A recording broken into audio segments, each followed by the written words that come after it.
Halo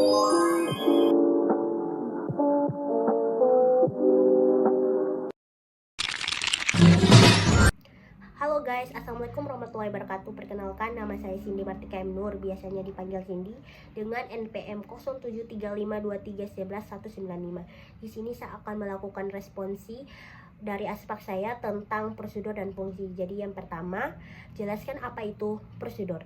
Prosedur adalah suatu program terpisah dalam blok sendiri yang digunakan sebagai subprogram atau program bagian. Kedua, sebutkan ciri-ciri prosedur. Jadi ciri-ciri prosedur tuh ada dua, yaitu memiliki satu fungsi saja dan dua berukuran kecil. Yang dimaksud berukuran kecil itu adalah panjang algoritma atau kode program pada suatu prosedur. Ketiga, apa itu fungsi? Fungsi adalah blok yang memungkinkan programnya membagi kode pada segmen-segmen kecil yang lebih terkelola.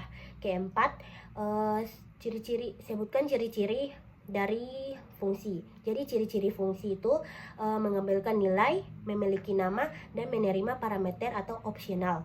Kelima itu apa perbedaan dari prosedur dan fungsi. Jadi prosedur adalah sekumpulan instruksi yang melakukan tugas tertentu tanpa mengembalikan nilai. Contohnya itu menampilkan pesan.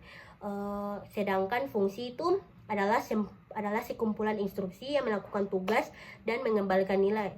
Contohnya penghitung hasil penjumlahan.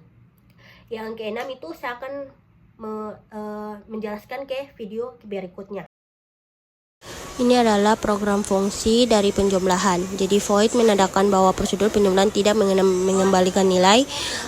Penjumlahan float A dan float B adalah sebuah prosedur atau fungsi yang menerima dua parameter bertipe float, yaitu A tambah B. Float hasil A tambah B itu penjumlahan variabel lokal. Hasil digunakan untuk menyimpan hasil penjumlahan antara A dan B. Print hasil penjumlahan itu adalah fungsi dari pustaka Studio H yang digunakan untuk menampilkan output ke layar.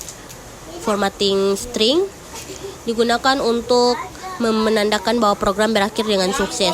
Float angka pertama dan angka kedua, ini dua variabel bertipe float dideklarasikan, yaitu angka pertama dan angka kedua. Kedua variabel ini digunakan untuk menyimpan angka yang masukkan oleh pengguna. Print masukkan angka pertama digunakan untuk menampilkan pesan kepada pengguna agar mereka tahu untuk memasukkan angka pertama.